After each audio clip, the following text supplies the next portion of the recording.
Hello everyone. कैसे हैं आप सभी। आज हम पढ़ेंगे मंडूक्य उपनिषद। और ये काफ़ी इम्पोर्टेंट उपनिषद है। वैसे 108 उपनिषद कहे जाते हैं, बट उसमें से 12 जो हैं शॉर्टलिस्ट किए थे आदि शंकराचार्य जी ने। तो उसमें से भी कहते हैं कि अगर आपने ये उपनिषद पढ़ लिया तो आपको कोर वैदिक नॉलेज, वैदिक फिलॉसफी आपको समझ आ जाएगी। ये मेरा फेवरेट उपनिषद है, जो कि थोड़ा साइंटिफिकली भी प्रूवन है और आप इसको महसूस कर सकते हैं अगर आप मेडिटेशन प्रैक्टिस करते हैं। तो लेट्स स्टार्ट, इसको स्टार्ट करते हैं। ये भी अथर्ववेदा से आता है और ये बेसिकली रिप्रेजेंट करता है ओम को, कि ओम क्या है। और जैसे कि इसमें लिखा हुआ है कि understanding the self and the symbol Om. To know yourself is to know reality. अपने आप को जानने के बारे में कि आपके अंदर ऐसा क्या है जो आपको मैं बनाता है। जब आप कहते हो ना मैं ये कर दूँ, मैं ये कर दूँ, तो ऐसी मैं वाली चीज़ क्या है आपके अंदर। तो हम उसको आज पूरा अंदर तक देखेंगे, तो काफ़ी मज़ा आएगा। Let's start. तो AUM यानी ओम रिप्रेजेंट करता है 3 स्टेट्स को, और एक चौथी स्टेट होती है जो कि साइलेंस आफ्टर ओम। तो आपने कभी अगर देखा हो मेडिटेशन के टाइम पे, तो लोग जब मेडिटेट करते हैं तो दे स्टार्ट विद ओम।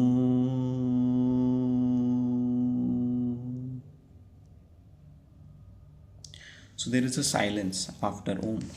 वो उसको तुरिया स्टेट कहा गया है। ठीक है, तो वन बाय वन हम इसको डिकोड करते हैं। सबसे पहले आती है हमारी ए स्टेट।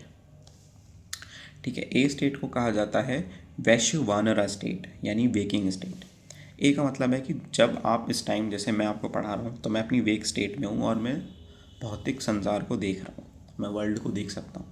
तो ये ए स्टेट में कहा जाएगा जब हमारा माइंड फिजिकल मैटर को एनालाइज कर रहा है। ठीक है, हम मैं देख पा रहा हूँ सारी चीज़ों को। ये वेकिंग स्टेट जिसमें हम जागे हुए हैं, ये आती है ए। इसमें कहते हैं कि you experience the external world, you see hear touch thing. आपकी पांचों इंद्रियां इस संसार को महसूस करती है। You identify as body and mind. ठीक है, example, you are reading this text right now, so you are in a state. आप इस टाइम बैठे हुए हैं, ये पढ़ रहे हैं, तो आप ए स्टेट में हैं। ठीक है, फिर जो दूसरी यू स्टेट आती है, दैट इज ताइजसा। तेजसा भी कहते हैं, तेजसा और ताइजसा, जिसमें mind creates its own world. और ये स्टेट होती है ड्रीम वाली स्टेट। ठीक है, अब आप पहली स्टेट से दूसरी स्टेट में ट्रांसफ़र कर रहे हैं जब रात हो गई है, आप सोने जाते हैं, तो आप एक ऐसी दुनिया में होते हैं जहाँ पर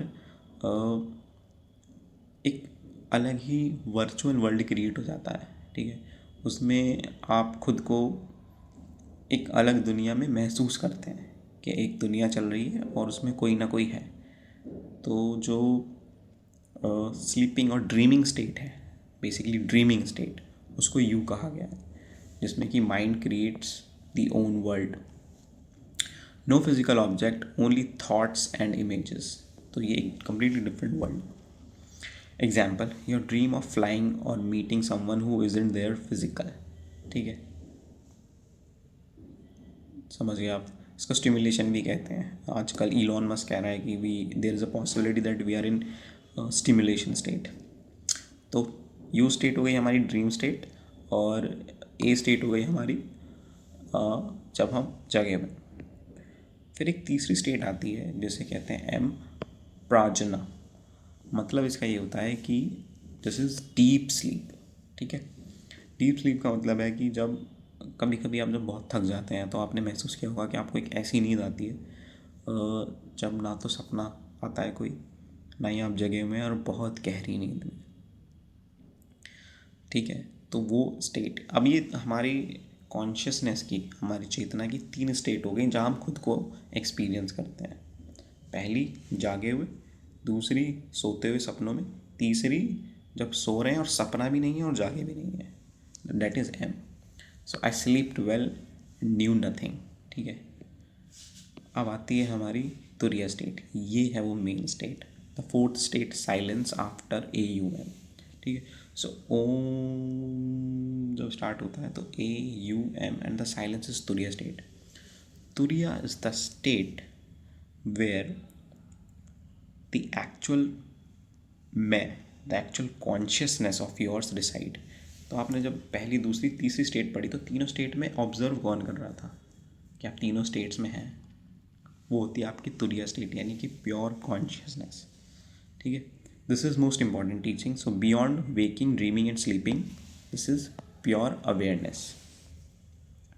not body, not mind, not ego, it's pure you. So eternal, peaceful and fearless. This is your true self, Atman.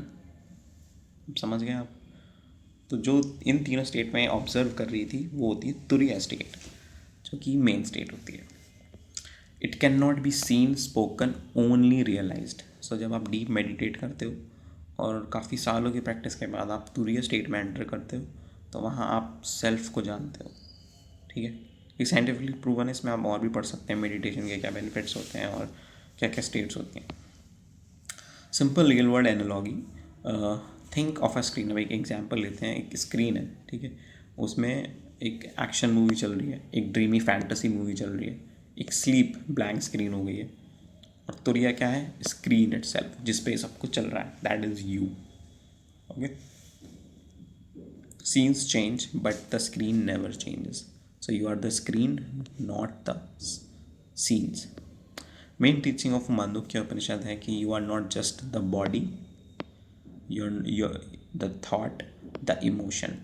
You are the observer of all these experiences. तो इन तीनों experience में जो चीज़ है, मतलब जो ये कह रही है ये हो रहा है, वो आप हो.